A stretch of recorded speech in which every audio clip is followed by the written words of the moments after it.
today what we want to talk about are different strategies from the civil rights movement that were used to facilitate the success of the movement and facilitate change. The two questions that everything's going to be rooted in are these two right here. What is the purpose of dissent in a society? And how can individuals and/or groups create positive change?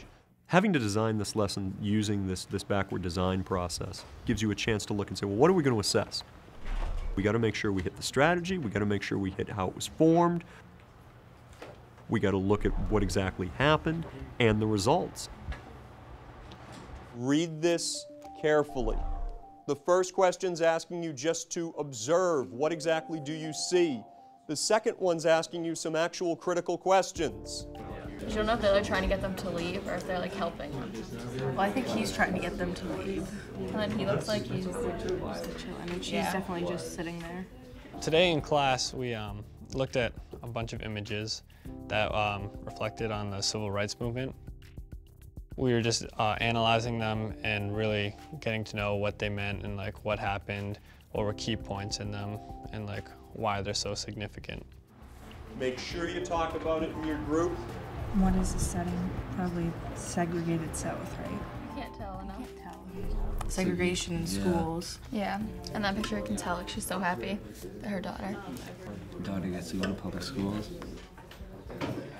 I was wondering like how hard it would be for that person to like stay calm with all the protesters around her. The use of primary sources for me is something that I try to do in every single lesson. I always want to make sure they're either seeing or hearing or reading from the time period.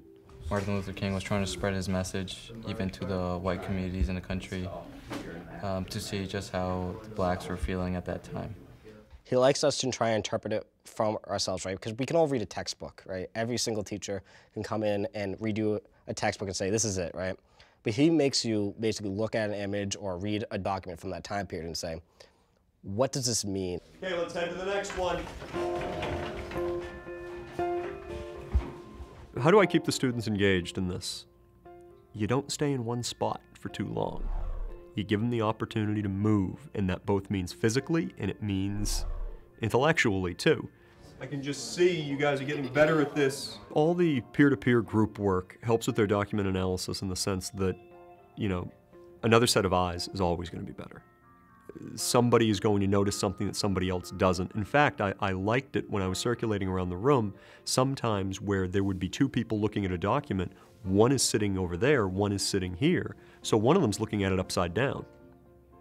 And I actually like that, because they're looking at it from a different angle and they might pick up on something that the person who it's facing does not. What are two things that you believe are important about? At the beginning of the year, I never really even spoke when we were in groups because I'm like, oh my God, I don't know if my idea is right. And I was like so nervous. And then like as the months progressed and everything, and then you get more comfortable with the people you're with. So now it's like, oh, when you have an idea, you just share it. I think it shows how the racists in the image that were protesting were scared of equality. You always think of like, you know, Martin Luther King and like, you know, just one massive thing. But this was a long, drawn-out process over years and years.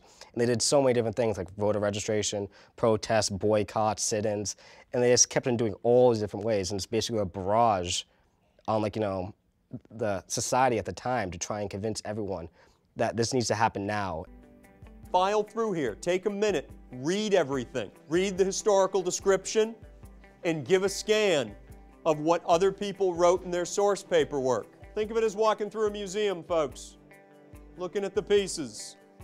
An exit strategy is something you do to wrap up the lesson and give them, one, a sense of closure, but two, to also put it in perspective that what did you just do for 100 minutes and why did you do it? To wrap up, let's go back to the two questions we started with today. What is the purpose of dissent in society? To create change. To create change. Sure. Does anybody want to add, subtract? To create change that's positive for society. Create change that's positive for society. Those kids should leave tired. When they leave your room, yes, you're going to be tired, but they're the ones that should be doing the heavy lifting in the class. You should just be their support personnel. After everything you've seen today, what do you believe is the purpose of dissent in society? Well, the way our government was formed, like we knew that society would change.